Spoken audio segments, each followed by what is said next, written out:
Gálatas, capítulo 5, eu leio a partir do verso 16 e nós leremos até o verso 26. O meu tema de hoje é o fruto do Espírito. Vamos entender o fruto. Eu vejo muitos crentes falando assim, os frutos do Espírito. Daqui a pouquinho eu vou explicar. A expressão de Paulo é o seguinte, fruto é um fruto. E esse fruto tem vários gomos. E aí se você gosta de chupar mexerica, né? Ou algumas pessoas já vão falar da qualidade da mexerica, da pocã, é um fruto e tem vários gomos. Então nós veremos isso daqui a pouquinho, tá bom? Gálatas 5, a partir do verso 16, diz assim o apóstolo Paulo. Digo, porém, andai no Espírito e jamais satisfareis a concupiscência da carne, porque a carne milita contra o Espírito e o Espírito contra a carne, porque são opostos entre si, para que não façais o que porventura seja do vosso querer. Mas se sois guiados pelo Espírito, não estáis sobre a lei. Ora, as obras da carne são conhecidas e são essas: prostituição, impureza, lascívia, idolatria, feitiçarias, inimizades, porfias, ciúmes, iras, discórdias, dissensões, facções, invejas, bebedices, glutonarias e coisas semelhantes a essas, a respeito das quais eu vos declaro, como já outrora vos preveni, que não herdarão o reino de Deus os que tais coisas praticam. Mas o fruto do Espírito é o amor, alegria, paz, longanimidade, benignidade, bondade, fidelidade, mansidão, domínio próprio. Contra estas coisas não há lei. E aqueles que são de Cristo Jesus crucificaram a carne com as suas paixões e com as concupiscências. Se vivemos no Espírito, andemos também no Espírito. Não nos deixemos possuir de vanglória, provocando uns aos outros, tendo inveja uns dos outros. Vamos orar?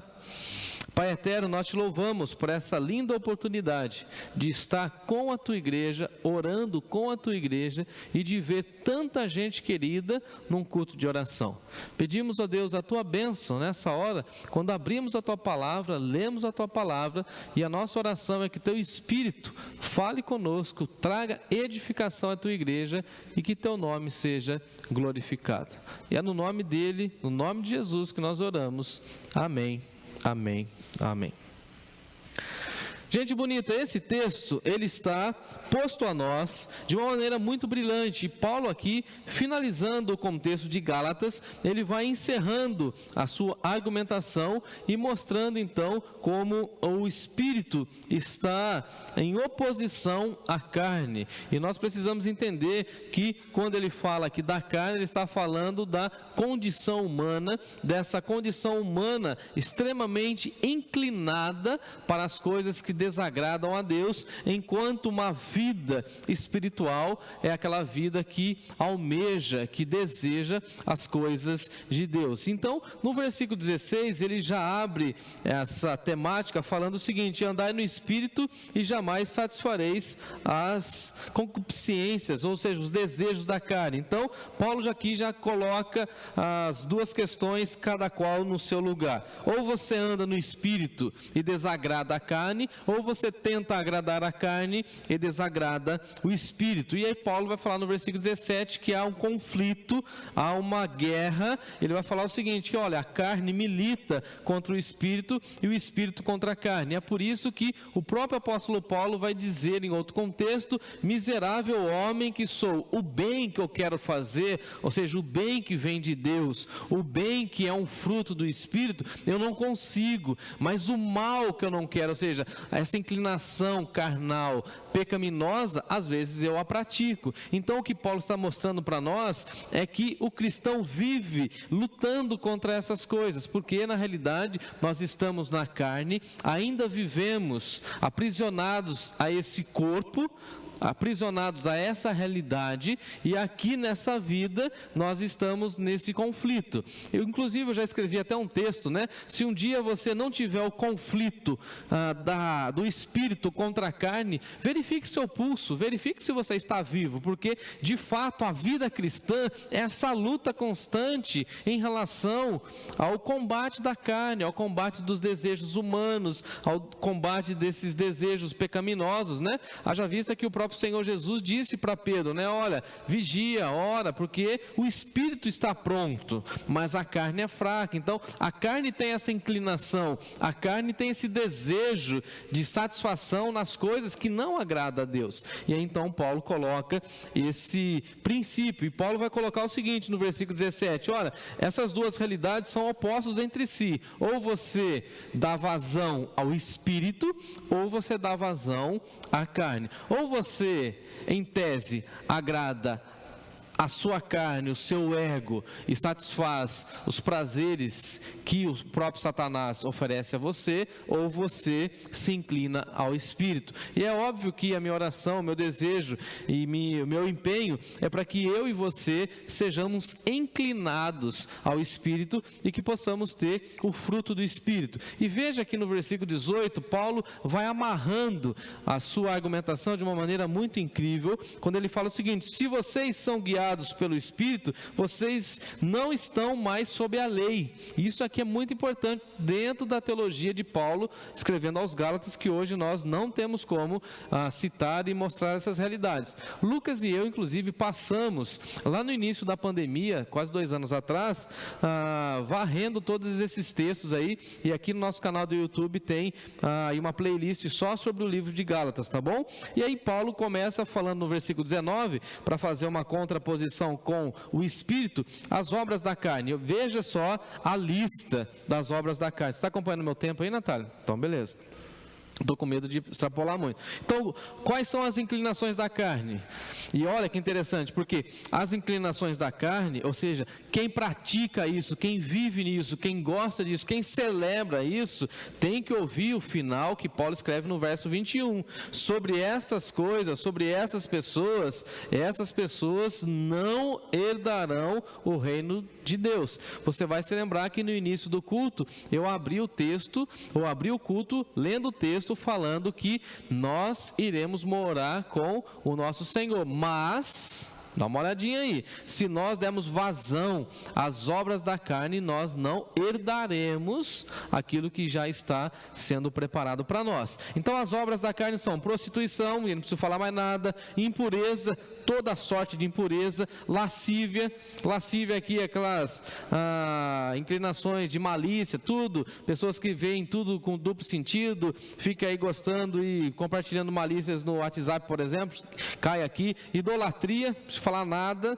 tudo aquilo que você coloca no lugar de Deus é idolatria, qualquer coisa, um filho, uma carreira, um político, um pastor, enfim, tudo aqui encaixa o seu próprio ego, né? Feitiçarias, inimizades, as pessoas gostam de ficar brigando, né? Veja que é uma obra da carne. Porfia, ciúmes, pessoas extremamente ciumentas, iradas, pessoas que vivem discordando, aqui é discórdia, e aquela discórdia que promove dissensões, né? Ele já diz na próxima fala, né? Dissensões, facções, criando grupos, invejas, pessoas que enchem a cara, né? Bebedice, pessoas que comem muito e comem de uma maneira assim, sem nenhuma restrição, né? A glutonaria, aquela busca pelo prazer da comida, né? Coisas semelhantes a essa. E aí Paulo vai falar assim: ó, eu declaro veementemente, eu já preveni vocês, que quem está inclinado nisso não vai herdar o reino dos céus, porque estão praticando os prazeres dessa carne, dessa vida, guiados pelo Satanás. Verso 22, mas, e é incrível, gente bonita, como Deus coloca na Bíblia um mas. E aí parece que a coisa é tão terrível, né? E de fato é, as obras da carne. Então vem uma sequência de situações negativas, situações em que nós estamos fazendo a vontade do inimigo das nossas almas. Aí o apóstolo Paulo coloca, mas E aí tem o mas, né? Mas o fruto do Espírito é. E aqui no fruto nós precisamos entender o seguinte: a expressão grega, fruto, é aquilo que é produzido. Então Paulo está dizendo o seguinte: o fruto é natural no processo do crescimento. Então você planta uma semente, ela vai germinando, ela tem todo aquele processo que é teoricamente demorado, até que ela se torna uma árvore, e depois então ela dá as flores, e depois ela dá o fruto. Então o que Paulo está dizendo é o seguinte: nessa caminhada de crescimento espiritual, chega um momento em que a nossa vida vai crescendo, nós vamos florescendo, e quando chega o ápice da nossa caminhada espiritual, é que chega o fruto. Então o fruto, ou seja, o resultado do Espírito e aí ele coloca alguns desses elementos, né? Então, o que nós podemos acompanhar aqui é que Paulo fala dos vários aspectos de uma colheita, né? E então eu dividi aqui pelo menos em 3 partes. Primeira parte é o seguinte: as virtudes cristãs básicas na nossa relação para com Deus. Dá uma olhadinha aí. O fruto do Espírito é amor, alegria e paz. Amor aqui é ágape, é um amor incondicional, é um amor a Deus, é um amor às pessoas, mas visando o amor de Deus. Então, você ama as pessoas visando o amor de Deus. Então, uma pessoa cheia do Espírito Santo é uma pessoa cheia de amor. Ela ama a Deus, e porque ela ama a Deus, ela consegue derramar esse amor para as pessoas. Então, quando você vê as pessoas praticando o amor, você fala assim: olha, essa pessoa tem o Espírito Santo. Então o fruto, o resultado, a delícia do fruto é o amor, é também a alegria. Veja que o Espírito é que promove no nosso coração a alegria. É tão interessante que as pessoas ficam procurando tantas e tantas fontes de alegria, sendo que o próprio Espírito Santo de Deus é que proporciona para nós alegria. E alegria aqui é a expressão de felicidade proveniente de um relacionamento. Então é muito interessante isso, porque a nossa alegria não está baseada nas coisas que vemos, nas circunstâncias. Não, a nossa alegria está baseada no nosso relacionamento com Deus. Ontem, por exemplo, acordei bem cedinho, peguei o carro, fui ao posto abastecer, no posto de combustível, abastecer o carro. Até comentei com os meninos lá ontem no piquenique, né? Cheguei pro frentista e falei assim: preciso de 2 sacos de gelo. Aí ele falou assim para mim, foi tão engraçado. Falou: mas já era 8 e pouco, 9 horas. Falou: mas já cedo. Fico imaginando quantas latinha de cerveja tu comprou, tá aí no porta-mala do teu carro e tal. Eu fiquei meio com vergonha, né? Fiquei constrangido. Eu falei assim: não, abastece aí o carro e tal, não sei o que. Não, fui paguei lá o combustível, paguei os 2 gelos. E ele falou assim: amigão, você quer que eu leve um gelo para você no carro? Eu falei: pois não. Aí eu abri o porta-mala do carro, peguei e coloquei um saco de gelo. E aí ele foi colocar outro saco de gelo, ele olhou e falou assim: mas não é cerveja? Eu falei: não, estou indo para o encontro das crianças da igreja, as famílias da igreja. Deixa eu deixar o senhor agora constrangido.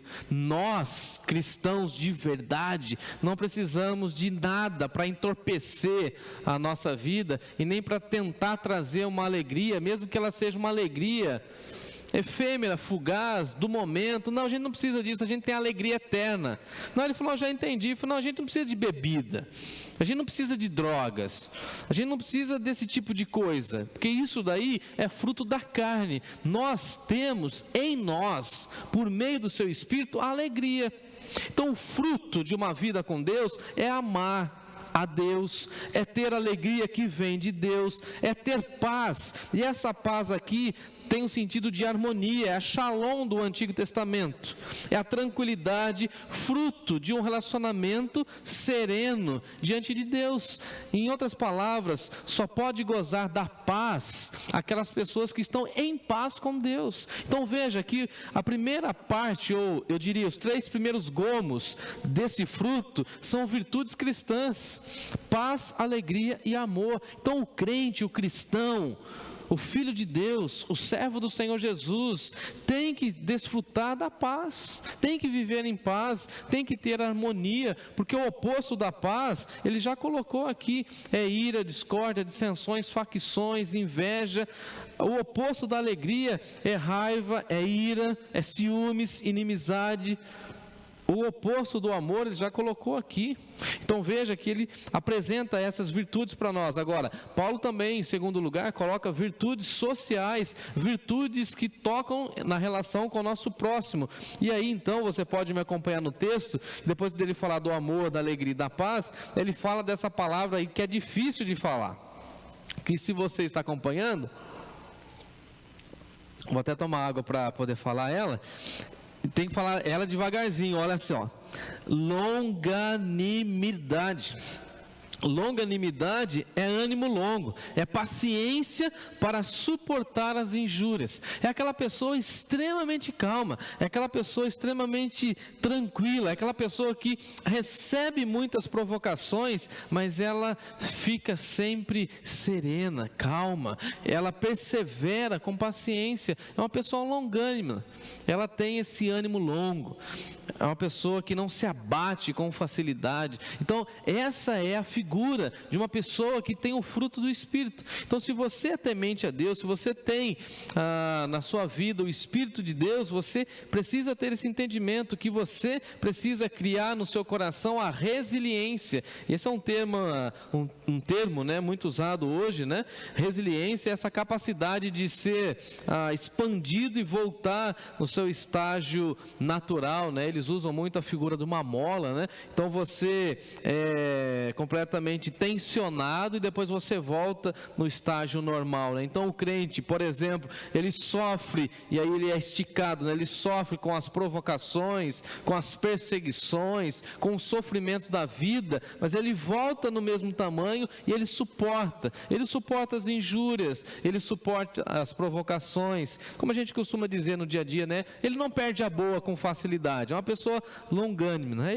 Ele consegue, o ânimo dele consegue, ele não fica chateado, aborrecido, ele não sofre dessa síndrome do mimimi, né? Não é aquela pessoa que fica aborrecida, ressentida com qualquer coisa, não. Ela é cheia do Espírito, ela tem um ânimo longo, e ela sabe que esse ânimo, essa paixão interna vai fazer com que ela consiga superar todas as lutas. Ela é uma pessoa também, aí o texto já caminha para uma outra virtude, né? Ela é uma pessoa benigna, diz aí o texto, né? Longanimidade e benignidade. É uma pessoa que tem a disposição de amar, é aquela pessoa que ela tem a disposição, a disponibilidade de ser uma pessoa gentil, é uma pessoa extremamente bondosa para com os outros.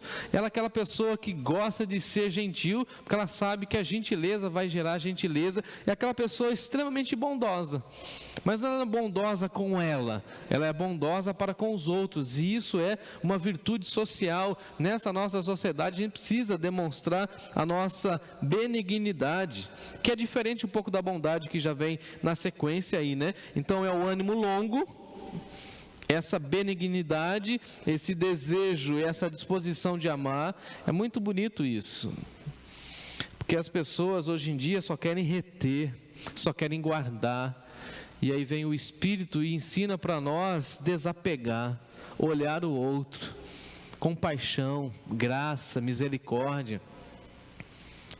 Maravilhoso isso, um olhar de bondade para as pessoas, é um olhar benigno. Não é um olhar de julgamento, mas é um olhar que você tenta entender a dor do outro. Eu falava com a Natália há pouco, né? Passei a tarde inteira lá no hospital e vendo pessoas sofrendo. E o que nós somos levados a fazer como cristãos, dentro dessa ideia de benignidade, é tentar olhar para as pessoas com essa disposição de amar e falar assim: o que eu posso fazer para minimizar o sofrimento dessa pessoa? Isso é benignidade. Quando você olha uma catástrofe, uma tragédia, por exemplo, na televisão, e você se coloca no lugar e você fala assim: o que eu poderia fazer? Você sabe, ouve que pessoas estão passando fome e você tem essa disposição de amar. E aqui eu gostaria de fazer uma pausa e um parênteses. Como é linda a ação da Igreja Batista Nova Canaã, movida pelo Espírito de Deus, que tem essa postura da benignidade, essa disposição de amar. Hoje, inclusive, à tarde, eu recebi a mensagem. Quando cheguei em casa, eu vi: olha, pastor, eu já tenho aqui óleo, já chegou óleo na minha casa, está chegando produtos de higiene pessoal para a gente mandar para o Lar Batista. Essa ação, essa disposição de cuidar das pessoas. E a Natália já levantou a mão lá, que já passou 20 minutos. Nós temos a bondade. E a bondade é essa bondade ativa, é essa prática da benignidade. Então veja, olha que interessante, essas virtudes. Se a benignidade é a disposição de amar, a bondade é a prática da benignidade, entenderam? Então, por exemplo, a benignidade nos leva até a disposição. Deixa eu usar esse exemplo, por exemplo. Esse exemplo, por exemplo, foi mal, né? Esse exemplo, agora. Rafael, Lucas e eu fomos até o lar dos refugiados e soltamos a igreja. Então, nosso olhar foi de benignidade, essa disposição. Irmãos e irmãs, precisamos socorrer os refugiados afegãos com óleo. Essa é a necessidade que eles precisam para o próximo mês. Então, essa é a benignidade, esse olhar, essa disposição. Agora, e a prática disso? É ir no supermercado e aí comprar o óleo. Gente bonita, nós precisamos cuidar das crianças em vulnerabilidade social que estão nas unidades do Lar Batista. E o que elas precisam, pastor? E aí veja, é a benignidade andando do lado da bondade. Enquanto a benignidade é um pensamento, é uma ação, é um desejo, a bondade é a prática da benignidade. Então você olha para as pessoas e fala o seguinte: eu queria ajudar. E aí a bondade fala o seguinte: então ajude. Então veja que Paulo começa falando dos frutos, ou do fruto, melhor dizendo, e vai falar das virtudes cristãs em relação a Deus, amor, alegria e paz, e depois ele vai falar das virtudes sociais, longanimidade em relação às outras pessoas, não se irá, não ficar bravinho, não se achar perseguido e perseguida a toda hora, não revidar, não lutar com a ira, no sentido de rebater a ira, não, é ter uma palavra de calma, não perder a boa, não perder a paciência. E como a gente precisa desse fruto quando a gente está no trânsito, quando a gente está diante de discussões políticas, ter um ânimo longo, ter muita perseverança, ter muita paciência com aquelas pessoas que às vezes nos incomodam. Ela sabe de alguns temas que a gente não gosta, mas ela vem, ela provoca. Então é isso, a ter um olhar de benignidade e agir com bondade. E eu sei que ficou para trás aí fidelidade, mansidão e domínio próprio. E eu espero que você, numa outra oportunidade, possa caminhar comigo, tá bom? E ouvir e participar comigo desse outro momento, tá bom?